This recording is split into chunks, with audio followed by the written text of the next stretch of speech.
Jangan lupa like, comment, and subscribe.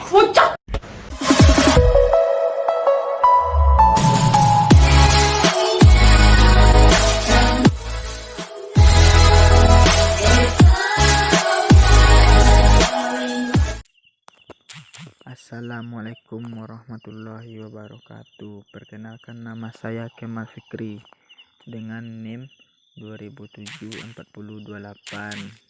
Dengan ini membuat tugas untuk ujian akhir semester dari kemudi rem dan suspensi. Soal nomor 1, tuliskan nama dan fungsi komponen, jenis, tipe, dan cara kerja pada rem cakram beserta gambarnya. Jawaban nomor 1, rem cakram adalah sistem pengereman yang menggunakan metode jepit untuk mengurangi dan menghentikan putaran sebuah piringan yang terletak pada roda kendaraan. Jepitan kampas rem pada sebuah rem ini digerakkan oleh piston yang terdapat di dalam kaliper. Secara umum ada 3 komponen rem cakram, yakni yang pertama, piringan cakram. Kampas rem adalah bahan organik yang ditempelkan pada kedua sisi piringan rem. Fungsinya adalah sebagai media gesek yang akan menghentikan putaran piringan. Dan seterusnya, kaliper rem, yaitu berfungsi untuk menggerakkan kampas rem untuk menjepit atau melepas dari piringan rem. Tipe rem cakram, apabila dikategorikan berdasarkan jumlah piston, maka ada 2 macam tipe kaliper. Single piston merupakan kaliper rem yang hanya memiliki 1 buah piston untuk menggerakkan 2 kampas rem. Multi piston merupakan kaliper yang menggunakan 2 atau lebih piston untuk menggerakkan kaliper rem. Sementara kalau dikategorikan berdasarkan aliran fluida, juga ada 2 macam, yakni tipe fixed kaliper. Tipe ini biasanya memiliki 2 atau lebih piston yang terletak di samping kanan dan kiri kampas rem. Tipe floating kaliper, tipe ini biasanya hanya memiliki 1 piston yang terletak di sisi dalam. Soal nomor 2, tuliskan prinsip kerja, nama dan fungsi komponen serta cara kerja pada booster rem dan servo udara. Jawabannya, fungsi booster. Hal ini yang menjadi alasan mendasar mengapa sistem menggunakan booster sebagai alat yang berfungsi untuk membantu pengemudi saat menekal pedal rem dengan cara memanfaatkan daya vakum pada intake manifold. Prinsip kerja secara sederhana booster yaitu bila vakum bekerja pada kedua sisi piston, maka piston akan terdorong ke kanan oleh pegas. Bila tekanan atmosfer masuk ke ruang A, maka piston bergerak ke kiri menekan pegas karena adanya perbedaan tekanan, menyebabkan batang piston menekan piston master silinder. Cara kerja booster. 1. Saat pedal rem tidak bekerja. Saat pedal rem tidak diinjak, air valve tertarik ke kanan oleh air valve return spring bertemu dengan kontrol valve sehingga tertutup dan udara luar tidak bisa masuk ke variabel pressure chamber. Vacuum valve terbuka, menyebabkan terjadinya kevakuman pada konstan dan variabel pressure chamber. Piston terdorong ke kanan oleh pegas diafragma. Saat pedal rem diinjak, valve operating rod mendorong air valve dan kontrol valve menyebabkan vacuum valve tertutup dan air valve terbuka. Hal ini menyebabkan udara luar masuk ke variabel pressure chamber. Soal nomor 3, jelaskan analisis atau diagnosa gangguan perawatan beserta perbaikan pada booster rem dan servo udara. Gejala dan sebab booster rem mobil rusak. Sistem pengereman pada kendaraan bermotor sudah dilengkapi dengan komponen tambahan berupa booster rem. Booster rem berfungsi untuk membantu memberikan keinginan pada pengemudi saat menginjak pedal rem. Gejala booster rem mobil rusak. Lalu bagaimana jika booster rem mengalami kerusakan? Beberapa gejalanya yaitu, yang pertama, pedal rem terasa keras. Ciri umum kerusakan pada sistem booster rem ialah pedal rem yang terasa sangat keras saat diinjak. Yang nomor 2, mesin mobil susah idle. Pada perangkap booster rem terdapat sebuah selang yang dihubungkan ke intake manifold mesin mobil guna memperoleh kevakuman. Nomor 3. Suara mendesis saat rem bekerja. Munculnya suara desis ketika rem mobil diinjak juga menjadi pertanda ada masalah di bagian booster rem, terutama adanya kebocoran pada selang kevakuman. 4. Mesin mobil pincang. Selain kebocoran pada rem booster membuat mesin mobil susah idle, juga dapat membuat mesin mobil menjadi pincang saat pengereman. Sebab kerusakan booster rem yaitu ada kebocoran pada selang vakum, kerusakan pada bagian membran karet, masuknya oli mesin ke dalam booster rem pada mobil diesel, pompa kevakuman rusak, kotoran yang menumpuk dan menyumbat pada selang. Cara mengatasi booster rem. Pertama kali tentunya Anda harus memeriksa terlebih dahulu kondisi dari booster rem.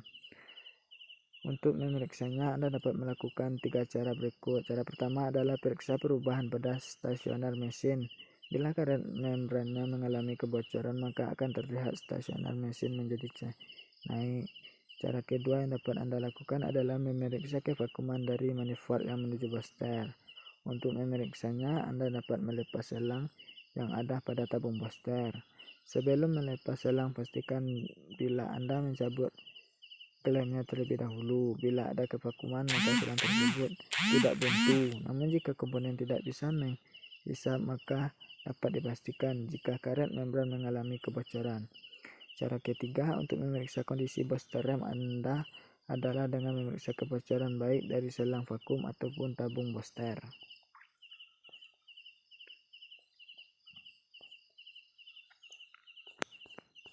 Soal nomor 4. Tuliskan nama dan fungsi komponen jenis atau tipe pada sistem suspensi beserta gambarnya.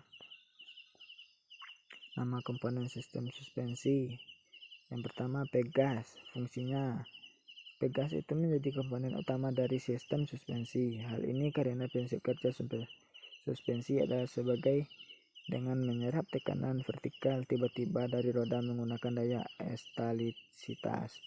Fungsi pegas adalah untuk menyerap semua getaran pada permukaan jalan. Ada 3 macam pegas yang banyak digunakan pada mobil, antara lain pegas coil.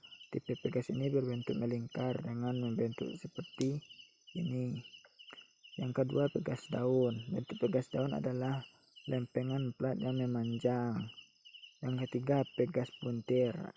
2 tipe pegas di atas bergerak secara vertikal. Shock komponen yang nomor 2, shock absorber. Sesuai namanya, fungsi shock absorber adalah menyerap kejut dan sistem suspensi. Perlu diketahui meski pegas bisa menyerap getaran jalan, namun pegas juga memiliki daya balik yang sama dengan tekanan yang diberikan terhadap pegas. Yang ketiga, lower arm. Lower arm menjadi ciri khas dari sistem suspensi Mace-Person. Fungsi lower arm adalah sebagai lengan suspensi yang menghubungkan bagian roda dengan bagian bodi. Yang keempat, ball joint adalah engsel 360 derajat. Cara kerja ball joint yakni dengan memanfaatkan sebilah ball bearing bulat yang diletakkan di dalam sebuah frame yang juga berbentuk melingkar, sehingga ball bearing tersebut mampu bergerak ke segala arah. Yang nomor 5, stabilizer bar. Fungsinya adalah untuk menyeimbangkan antara roda kiri dan roda kanan dengan bodi. Yang keenam, strut bar adalah sebuah lengan yang menghubungkan stabilizer bar dengan tabung shock absorber yang terhubung ke bagian roda. Fungsi strut bar adalah memastikan agar roda mampu bergerak vertikal atau berbelok tanpa terhalangi dengan adanya stabilizer bar. Yang ketujuh, knuckle arm adalah sebuah counter yang dijadikan peletakan komponen pada bagian roda. Yang kedelapan, supporter shock adalah sebutan untuk komponen yang dipasang pada ujung di atas shock absorber. Soal nomor 5. Jelaskan analisis atau diagnosa gangguan perawatan beserta perbaikan pada sistem suspensi.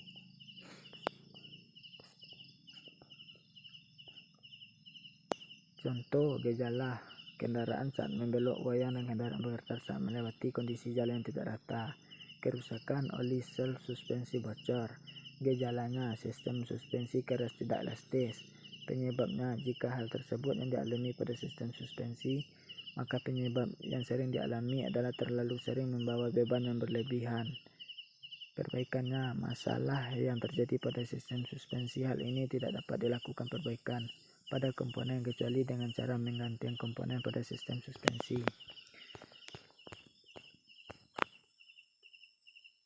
Soal nomor 6. Tuliskan perbedaan suspensi yang dipakai pada mobil penggerak roda depan dan penggerak roda belakang beserta gambarnya.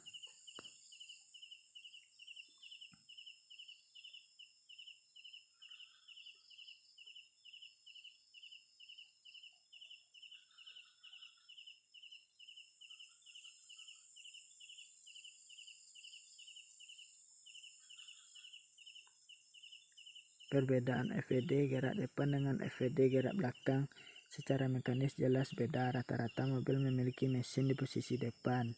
Jadi kalau FVD tidak butuh gardan untuk menyalurkan gerak ke roda belakang, direct saja dari mesin yang di depan ke roda depan. Istilahnya kerugian mekanisnya lebih kecil di FVD. Untuk RWD, jika mesinnya di posisi depan, jelas butuh gardan untuk menyalurkan geraknya. Dan dengan komponen mekanis penyalur gerak yang semakin banyak dan berat dan panjang pastinya, maka kerugian mekanisnya semakin besar. Soal nomor 7. Tuliskan nama dan fungsi komponen dan jenis tipe beserta cara membaca kode pada roda ban. Jenis ban bias. Untuk ban bias terbuat dari lapisan serat yang dibuat dengan arah yang miring. Ban radial.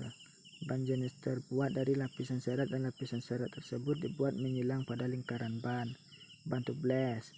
Ban jenis ini dirancang agar memungkinkan ban dapat menahan udara secara di dalamnya tanpa adanya ban dalam di dalam ban luarnya. Cara kerja ban tubeless ini, jika tertusuk benda tajam yaitu saat magstret dan liner akan mencengkram dengan kuat pada benda tajam yang menusuk ban. Kode untuk ukuran ban dan roda. Membaca kode ban bias atau ban dengan ban dalam, kodenya 10.0-R-20-14-PR. Keterangan 10.0 artinya lebar ban, R artinya konstruksi radial, 20 artinya diameter, 14 PR artinya kekuatan ban. Ban tubeless kodenya 11-R-22.5-14 PR. Keterangannya 11 artinya lebar ban, R artinya konstruksi radial, 22,5 artinya diameter rim, 14 PR artinya kekuatan ban.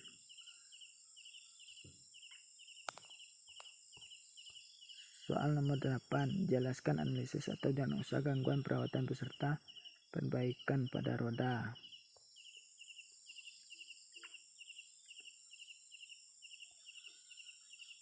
Gangguan yang pertama,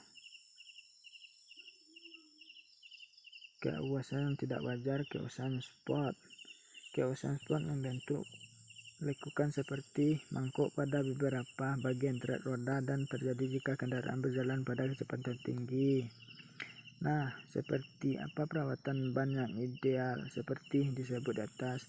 Berikut ini 6 tips merawat ban mobil agar ban awet dan nyaman saat dikendarai. 1. Mengecek tekanan angin. Mengecek tekanan angin pada ban. Selain demi keamanan dan kenyamanan, tekanan udara yang sesuai dengan spesifikasi akan membuat usia ban lebih panjang dan juga hemat bahan bakar. 2. Melakukan rotasi ban. Melakukan rotasi atau perpindahan posisi keempat ban mobil memang diperlukan, gunanya agar tingkat keawasan ban agar menyebar secara merata. Yang ketiga, sporing dan melancing.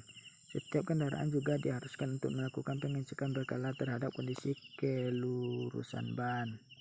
Keempat, perhatikan gaya berkendara dan beban muat angkut mobil. Usia ban juga ditentukan oleh gaya berkendara Anda.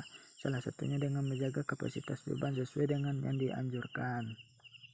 Tips merawat ban, yaitu Mitsubishi khusus untuk ban serep yang ditempelkan di kolong mobil perlu mendapatkan perawatan ekstra. Alasannya, ban serep di kolong mobil bisa dengan mudah terkena cipratan lumpur atau kotoran, terlebih kalau ban serep tersebut tidak diberi pelindung tambahan. Kotoran bisa menempel di bagian antara rem dengan bed.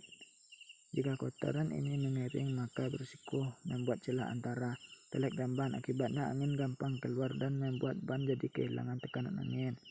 Oleh sebab itu, Anda yang memiliki mobil dengan ban serep di kolong, maka sangat disarankan untuk lebih rajin mengecek, membersihkannya, serta menjaga tekanannya. Terima kasih.